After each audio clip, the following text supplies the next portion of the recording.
qui arrive à Istanbul où il prendra part au sommet Afrique-Turquie.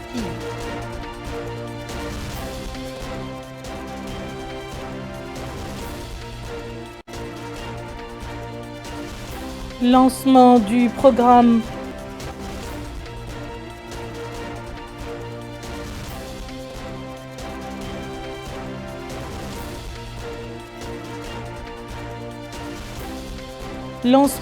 programme spécial d'appui à l'emploi, à la formation et à l'insertion professionnelle, supervisé par le président de la République.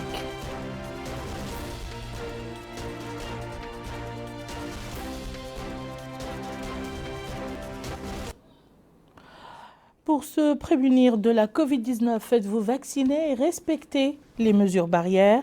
Mesdames, Messieurs, bonsoir. Tout de suite, le journal.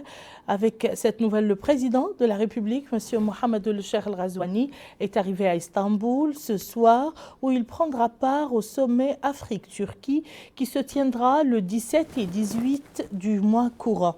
Le président de la République a été accueilli à l'aéroport international d'Istanbul par une délégation turque de haut niveau ainsi que de notre ambassadeur en Turquie, son Excellence M. Chersid Ahmed El-Bekkay Hamadi.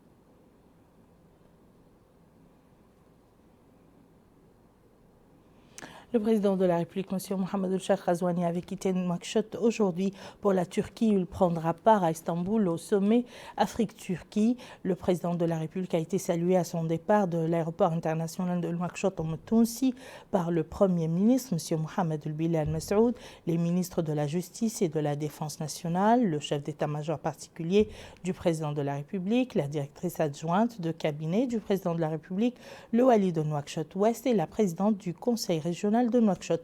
M. Mohamed El-Cheikh El-Ghazouani est accompagné par une importante délégation comprenant Dr Mariam Tedda, première dame, M. Adama Bokar Soko, ministre secrétaire général de la présidence de la République, M. Ismaïl El-Cheikh Ahmed, ministre des Affaires étrangères, de la coopération et des Mauritaniens de l'extérieur, M. Mohamed Melaïn Oulehi, ministre de l'Éducation nationale, de la réforme du système éducatif, M. Sidi Ouzaha, ministre de la Santé, M. Sidi Naoul Sidi Mohamed Oul Ahmed Lali, ministre de l'Agriculture, M. Mohamed Ahmed Oul Mohamed Lamine, directeur de cabinet du président de la République, M. Chersid Ahmed Bekkay Hamadi, ambassadeur de Mauritanie en Turquie, M. Mohamed Amin El-Cheikh Mohamed Fadel Oulaboy, chargé de mission à la présidence de la République, M. Mohamed Mahmoud Oulemma, chargé de mission également à la présidence de la République, M. Hassan El-Ahmed, directeur général du protocole d'État. Le président de la République, M. Mohamed El-Cheikh El-Ghazouani, a supervisé ce matin le lancement du programme spécial d'appui à l'emploi, à la formation et à l'insertion professionnelle. Le président de la République a également procédé à la visite de l'exposition organisée par le programme portant sur les différents aspects de ses interventions, les actions qu'il a conduites et leur impact sur la promotion de l'emploi et la lutte contre le chômage. Nous revenons sur les temps forts de cet événement avec Bokar Bayla. La cérémonie de lancement du programme a débuté par la projection d'un film documentaire sur la stratégie des pouvoirs publics en termes d'emploi et de formation professionnelle. Ainsi, le gouvernement a mis en œuvre un pack de projets à grande capacité de génération d'emplois grâce à ces financements conséquents destinés à soutenir les petites et moyennes entreprises productives de manière à améliorer leur capacité de recrutement. Et dans son discours d'ouverture, le président de la République, M. Mohamed El-Cheikh El-Ghazouani, a rappelé que la jeunesse est le pilier des nations. Il a expliqué que le problème du chômage dans notre pays est le résultat de plusieurs facteurs qui se chevauchent, inadéquation entre le système éducatif et exigences du marché du travail. À cela s'ajoute la faiblesse du secteur privé. Le président de la République a annoncé la création d'une bourse aux diplômés à la recherche d'un emploi au cours des 6 premiers mois de leur formation. Il a également annoncé la création d'un programme qui s'appellera le projet employabilité pour permettre à la formation de 60 000 jeunes avec un financement de 14 milliards de guillas. Dans un exposé qu'il a fait à cette occasion, le ministre de l'Emploi et de la Formation professionnelle, Taleb Ould Sid Ahmed, a présenté les différents volets du programme, l'approche et les mécanismes retenus pour la création d'emplois, la politique de recrutement à la fonction publique, ainsi que les choix de formation les plus en adéquation avec le marché du travail et le partenariat avec le secteur privé. D'ailleurs, il a indiqué que les seules 2 dernières années, 48 718 emplois stables et 110 163 emplois provisoires ont été créés en concomitance à l'enregistrement de 75 450 auto-emplois. À son tour, le président de l'Union nationale du patronat mauritanien, Mohamed Zine Labedine Cheikh Ahmed, a affirmé que la supervision du lancement du programme spécial d'appui à l'emploi, à la formation et à l'insertion professionnelle par le président de la République témoigne de son intérêt pour les jeunes dans la formation et l'emploi. Il a rappelé que l'élément humain est un puissant levier pour parvenir au bien-être. De son côté, le chef de la coopération à la délégation de l'Union européenne en Mauritanie, Jean-Marc Derbe, a affirmé l'engagement des partenaires au développement de notre pays à soutenir les politiques nationales visant à promouvoir l'emploi et la formation professionnelle. Il a ajouté au nom des partenaires techniques et financiers que l'un des grands défis en Mauritanie est la cohérence entre la croissance économique, la création d'emplois productifs et la réduction du chômage. Par la suite, l'occasion a été donnée à 5 jeunes pour exprimer leurs avis et leurs principaux obstacles qui handicapent l'accès à l'emploi et formuler des propositions pour venir à bout de ces entraves. Par ailleurs, le président de la République, M. Mohamed Cheikh Ghazouani, a visité l'exposition organisée par le programme portant sur les différents aspects de ses interventions, les actions qu'il a conduites et leur impact sur la promotion de l'emploi et la lutte contre le chômage. La conférence des présidents de l'Assemblée nationale a décidé lors d'une réunion tenue aujourd'hui à Nouakchott sous la présidence de M. Cheikh Ould Baye, président de l'Assemblée nationale, la reprogrammation des séances plénières déjà programmées.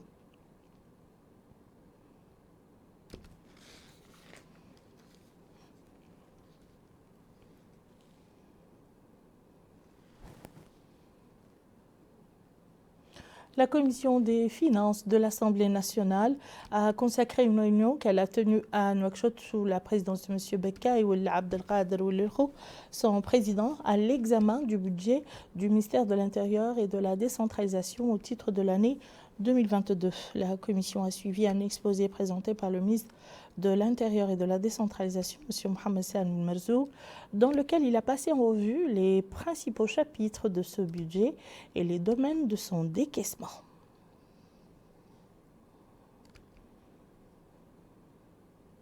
La cérémonie de clôture du 17e sommet des ministres de la Défense de l'initiative 5+5 a été présidée par le ministre de la Défense nationale, M. Hanan El-Sidi.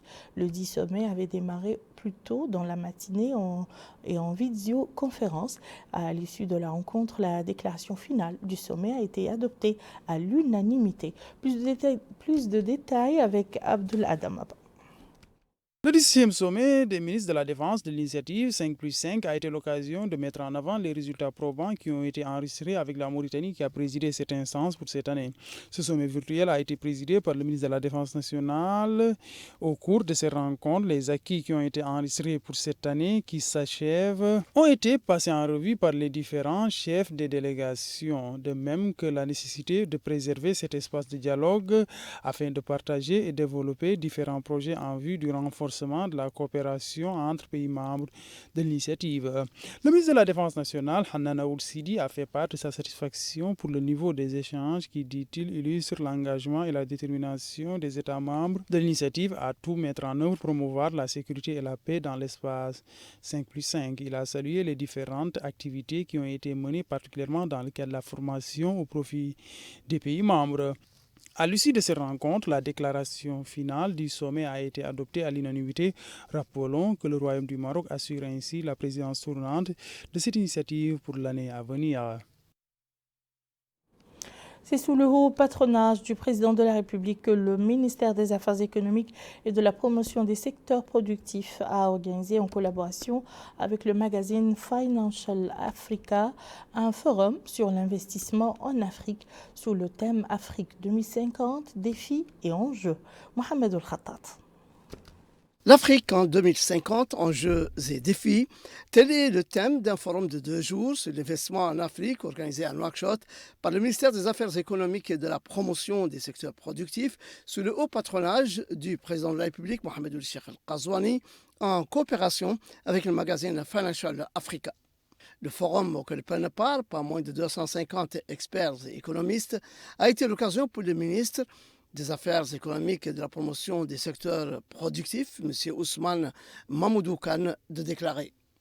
Le thème de ce forum est en écho aux conséquences de la crise sanitaire actuelle, à l'évolution des technologies et de l'écosystème bancaire, à la problématique de financement des infrastructures et de l'habitat, aux perspectives des secteurs extractifs, à l'évolution démographique et à l'intégration africaine. Ce forum est une rencontre de l'élite économique et financière africaine et internationale autour des enjeux stratégiques de développement de notre continent. À Nouakchott, il sera question, durant ces 2 jours, de définir les tendances globales de l'Afrique en 2050 afin de donner aux États et organisations des outils d'analyse pour une meilleure anticipation stratégique. Il y a 2 ans, notre pays a enregistré un changement politique important. Nous sommes à mi-mandat, avec des premiers résultats tangibles et au milieu de nombreux chantiers de réforme, pour une meilleure gouvernance et une croissance forte et durable. Il a certes fallu faire face à la pandémie et à ses effets multiples sur les moyens et les performances de nos administrations. Mais la dynamique de la promotion d'une économie diversifiée, faisant la part belle aux PME et au secteur privé, ne pouvait être interrompue. La révision de la loi sur les partenariats publics-privés, la révision en cours du Code des marchés publics, la création et l'opérationnalisation de l'Agence pour la promotion des investissements en Mauritanie sont quelques-unes des réformes récentes en faveur de la promotion de l'investissement privé dans notre pays. À l'attention des investisseurs ici présents, je voudrais rappeler que des secteurs aussi importants que l'agriculture, l'élevage, la pêche, les mines, le tourisme, l'artisanat, le numérique et les grands projets d'infrastructure sont autant d'opportunités ouvertes au privé. Mesdames et messieurs, la Mauritanie est honorée de vous accueillir et d'abriter pendant les 2 prochains jours des débats et des conférences autour des sujets à la fois d'actualité et d'une importance majeure pour le développement de notre continent. Les publics mauritaniens et africains sont à l'écoute de vos échanges et attentifs à vos analyses et à vos propositions. Pour sa part, le gouverneur de la Banque centrale, M. Cheikh Al-Kabir Ould Moulay Tahar, a souligné que les pouvoirs publics investissent chaque jour plus dans les ressources humaines. Qui sont essentielles parce qu'on le savait, depuis le prix Nobel attribué à Gary Becker, on sait que tous les pays qui ont investi dans les ressources humaines se voient leur développement de plus en plus élevé. Les ressources humaines sont vraiment importantes. Si on regarde nos pays africains, on voit que tous, en termes de dotation factorielle des ressources, ces pays sont fortement dotés. Ces pays sont exportateurs nets, soit de matières premières agricoles ou minérales. Il convient de noter que le forum a permis de discuter, d'échanger et de partager les expériences débattant des défis démocratiques et économiques de l'Afrique à l'horizon 2050, les évolutions technologiques, les systèmes bancaires, la dépendance financière, les problèmes de bonne gouvernance, le financement des infrastructures sur le continent, entre autres. C'est sous démarrage à Nouakchott des journées de concertation sur la stratégie de développement du secteur des pêches et de l'économie maritime. Le lancement s'est déroulé en présence du ministre des Pêches et des acteurs économiques et des présidents des fédérations de pêche. Abdoulaye Damaba. L'Institut mauritanien de recherche océanographique et de pêche IMROP a abrité le lancement de ces journées nationales de concertation à propos de la stratégie de développement du secteur des pêches et de l'économie maritime. Le ministre des Pêches et de l'économie maritime, le ministre des Finances, la ministre du Commerce, de l'Industrie, de l'Artisanat et du Tourisme, le Wali de la Wilaya Dahle Nouadhibou, le président de l'autorité de la zone franche, les représentants de l'Union nationale du patronat mauritanien, les syndicats du secteur des pêches et de l'économie maritime, entre autres, ont pris part à ces cérémonies de lancement. Le ministre des Pêches et de l'économie maritime, Dioul Zen, a déclaré que ces journées sont ouvertes à toutes les parties concernées par ce secteur. Il a ensuite affirmé que cette nouvelle stratégie découle du programme du président de la République Taha Dati comportant des objectifs ambitieux pour ce secteur, à savoir la promotion et gestion rationnelle des ressources halieutiques, le développement des capacités des ressources humaines, la réduction des coûts des facteurs de production, la commercialisation des quantités produites, entre autres. Il est attendu de ces journées de concertation qui s'étalent sur 4 jours des recommandations dans le cadre de l'élaboration de cette nouvelle stratégie pour la période 2022-2024. Par la suite, la délégation a visité l'Académie navale pour s'enquérir du rôle de cette structure dans le cadre de l'essor du secteur des pêches. Toujours à Nouadhibou, la ministre du Commerce, de l'Industrie, de l'Artisanat et du Tourisme a visité le chantier de construction d'un complexe touristique. Plus de détails avec Abdullah Damaba. Dans Sénouguia ont été mobilisés dans le cadre de la construction d'un complexe touristique au niveau de Kabano, au sein de la capitale économique du pays. Ce complexe est à même d'accueillir plusieurs familles avec les différents logements qui vont être érigés dans ce cadre. Ainsi, la ministre du Commerce, de l'Industrie, de l'Artisanat et du Tourisme, Mme Nahamid Hamdoul Mourna, s'est rendue sur les lieux pour s'enquérir du niveau d'avancement des travaux. Ce déplacement s'est par ailleurs tenu en présence du président de l'autorité de la zone franche de Nouadhibou, Mohamed Ali Ould Sidi Mohamed. Mustafa Ould Sidi Mohamed, un des hommes d'affaires qui investit dans ce projet, a remercié la ministre du Commerce pour cette visite. Il a en outre affirmé que ce projet de construction d'un complexe touristique comprend 43 suites, 8 bungalows, 2 petites villas qui peuvent accueillir des familles élargies, 6 chambres et un très grand restaurant, une salle de réunion qui peut accueillir jusqu'à 350 personnes, entre autres. L'exécution de ce projet est supervisée par des investisseurs nationaux. La réception de ce complexe touristique est prévue pour l'année prochaine. Le ministère de l'Emploi et de la Formation professionnelle a abrité une réunion regroupant le ministre de l'Emploi avec une mission de la délégation générale à l'entrepreneuriat rapide des femmes et des jeunes au Sénégal. Au cours de la réunion, il a été procédé à un échange d'expériences des deux pays. Bokar Baïlaban en dit plus. S'inspirer de ce qui se fait de meilleur au Sénégal en termes d'accompagnement de jeunes porteurs de projets est au centre de cette rencontre entre les deux parties. En d'autres termes, les parties mauritaniennes et sénégalaises sont convaincues de la nécessité d'impulser une nouvelle politique de financement et de développement de l'entrepreneuriat pour les jeunes. Les contraintes que nous avons, c'est que, nous avions les contraintes de financement. Je pense que ce problème va être résolu avec l'annonce faite par le président de la République aujourd'hui. Nous avons, et surtout, je pense que c'est là où véritablement nous aurons besoin de l'accompagnement et du partenariat que nous allons avoir avec l'ADER. Nous avons vraiment besoin de votre expertise et de votre appui. C'est surtout la dimension accompagnement. Accompagnement des porteurs de projets. Nous, la plupart de nos bénéficiaires, si je peux m'exprimer ici, se sont jetés à l'eau, sans préparation. Donc, parce que nous étions acculés par le contexte de Covid, nous ne voulions pas laisser notre jeunesse errer comme ça dans les rues. Et on a donc lancé, on a fait un appel à candidature et on a reçu beaucoup de projets et il fallait aller rapidement dans l'octroi de ces financements et la mise en place plutôt de ces projets. L'expérience sénégalaise a été mise en évidence au cours de cette rencontre. Le financement est adossé à la triptyque qu'on appelle les 3 F, la formation, la formalisation et le financement. Donc, obligatoirement, quand on te donne un crédit à l'ADER, tu dois être formalisé. Et on a mis en place un système qui le facilite parce qu'on a interconnecté les tribunaux de grande instance au niveau des greffiers pour que l'obtention du registre de commerce, qui pouvait prendre des fois 1 mois, 2 mois, 3 mois, se fasse en 48 heures ou instantanément. Et on n'a même presque plus besoin de se déplacer pour consulter le greffier pour obtenir un registre de commerce ou un INEA. peut-être juste pour aller chercher, mais tu fais tout de façon digitale. Et on a interconnecté aussi les chambres de commerce et d'agriculture dans chaque région. Et c'est des lieux où les personnes n'ont plus besoin d'aller à Dakar, à la capitale, mais vont directement dans leur chef-lieu de région pour obtenir ces précieux papiers qui leur permettent d'obtenir le financement tout de suite. La rencontre a été également enrichie par des interventions des responsables des structures ou organisations qui opèrent dans la promotion de l'employabilité et le financement de projets pour les jeunes. La stratégie nationale de la recherche scientifique et de l'innovation 2022-2024 a été présentée lors d'une cérémonie organisée par le ministère de l'Enseignement supérieur et de la recherche scientifique. Le point avec Mohamed El-Khattat.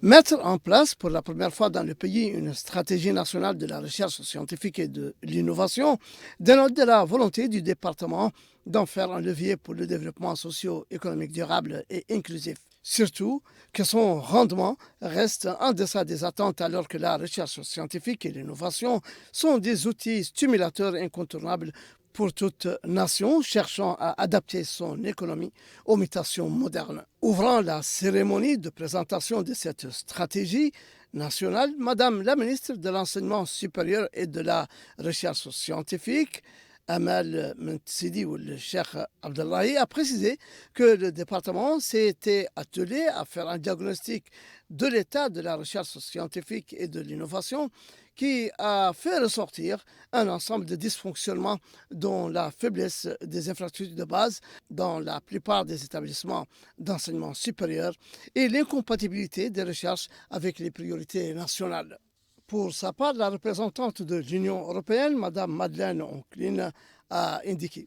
Au mois de juillet dernier, comme l'a dit mon collègue secrétaire des États d'ACP, le 27 juillet plus précisément, a eu lieu la cérémonie de lancement du soutien à la politique de recherche et d'innovation pour la Mauritanie. Malheureusement, nous avions dû faire ce lancement par voie virtuelle à cause de la pandémie. Et nous voici arrivés à la cérémonie de restitution des travaux réalisés. Donc c'est une belle route, un bel effort qui a été réalisé en commun avec beaucoup de parties prenantes. Et je suis vraiment heureuse de voir que en cette période, tant de travail a été accompli. Le président de l'équipe nationale en charge de cette stratégie nationale de la recherche scientifique et de l'innovation, M. Ali Mohamed Salim El-Boukhari, a quant à lui précisé. L'objectif de cet appui est la mise en place d'une stratégie de recherche et d'innovation à même de répondre aux grands défis socio-économiques de la Mauritanie et en diapason avec les objectifs de développement durable des Nations Unies et des engagements de notre pays vis-à-vis des organismes régionaux et internationaux. Pour accompagner la réalisation de ces services, le ministère de l'Enseignement supérieur et de la Recherche scientifique a mis en place une équipe nationale composée de 13 membres issus du département ministériel clé et du secteur privé. Ce comité avait pour mission la supervision et l'accompagnement de l'élaboration de la dite stratégie. Un panel composé de 4 experts en matière d'élaboration des politiques de recherche et d'innovation a été mobilisé par nos partenaires techniques et financiers, l'OACP et l'Union européenne. C'est dire que cette stratégie nationale de la recherche scientifique et de l'innovation permettra de faire connaître les forces et les faiblesses de notre système de recherche et de l'innovation, identifier clairement les axes prioritaires de la recherche et de l'innovation, de formuler des propositions pour améliorer l'efficacité des structures de pilotage et de mise en œuvre de cette stratégie. La Coupe du président de la République du tir à la cible a vu la consécration de 3 équipes. À cette occasion, le ministre de la Culture, de la Jeunesse et des Sports a mis l'accent sur la préservation de ce sport traditionnel. Le point avec Houroul Mouilah. Le Festival des cités du patrimoine a également été l'occasion de mettre en valeur les sports traditionnels, dont les tirs à la cible. Pour la Coupe du président du tir à la cible, 3 équipes sont sorties du lot. Le Ghazi pour la première place, le Hundi pour la deuxième et l'Urban en 3e position. Président de la cérémonie de remise des coupes, le ministre de la Culture, de la Jeunesse, des Sports et des Relations avec le Parlement, porte-parole du gouvernement, M. Mkhtar Ould Dahi, a loué les efforts déployés par ses équipes pour la préservation de ce sport. Un sport qui prospère depuis 2 décennies. Le président de l'équipe gagnante, M. Sidi Oulenemine, a exprimé l'intention de ses équipes de faire tout ce qu'il faut pour servir la patrie et attirer davantage d'adhérents. Le point de presse hebdomadaire du Conseil des ministres présenté par Eminem Tahlil. Les membres du gouvernement qui ont commenté les résultats du Conseil des ministres étaient le ministre des Affaires islamiques et de l'enseignement originel, M. Daoud Sidi Ould Taleb, et le ministre de la Transition numérique, de l'innovation et de la modernisation de l'administration, M. Abdelaziz Ould Dahi. Ouvrant la conférence de presse, le ministre des Affaires islamiques et de l'enseignement originel, porte-parole du gouvernement par intérim, a indiqué que le Conseil a examiné et approuvé plusieurs projets de décret et des communications, dont 2 projets de décret relatifs à la protection des données. Ensuite, le ministère de la Transition numérique a passé en revue les grandes lignes des 2 projets de décret qu'il a présentés durant la réunion hebdomadaire du gouvernement. Selon lui, les 2 textes s'inscrivent dans le cadre des efforts entrepris pour créer un cadre juridique et réglementaire du secteur numérique. Le premier texte vise à mettre en œuvre certaines dispositions de la loi relatives aux échanges électroniques, notamment en ce qui concerne la conservation et l'accès aux données suivant les conditions administratives et juridiques établies. Le projet de décret permettra l'identification des autorités compétentes pour accorder des licences afin de permettre l'accès, bloquer ou supprimer un contenu jugé illégal. De plus, précise le ministre, les opérateurs qui ne répondent pas dans les meilleurs délais aux requêtes administratives et judiciaires seront passibles de sanctions. Quant au second projet de décret, il vise la création d'une autorité de protection des données personnelles. D'après le ministre, le projet de décret définit la composition des membres de l'autorité ainsi que les modalités de leur remplacement en cas de démission, d'empêchement ou d'exclusion pour faute grave. Il est par ailleurs demandé à l'autorité, dans un délai de 6 mois, d'établir une liste de décisions prioritaires devant lui permettre d'être pleinement opérationnelle, a ajouté le ministre qui a précisé que la dite liste des mesures doit être adoptée dans les 12 mois suivant sa création. Enfin, le ministre a indiqué que des mécanismes ont été mis en place pour assurer une transparence totale. De ce fait, l'autorité sera tenue de produire un rapport d'activité annuel qui sera envoyé au Premier ministre, au président de l'Assemblée nationale et au ministre en charge de la transition numérique. Fin du journal, tout de suite le rappel des titres. Le président de la République arrive à Istanbul où il prendra part au sommet Afrique-Turquie.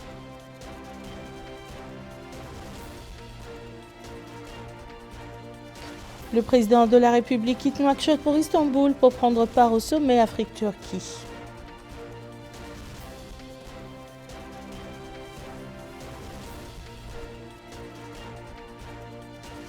Lancement du programme spécial d'appui à l'emploi, à la formation et à l'insertion professionnelle, supervisé par le président de la République.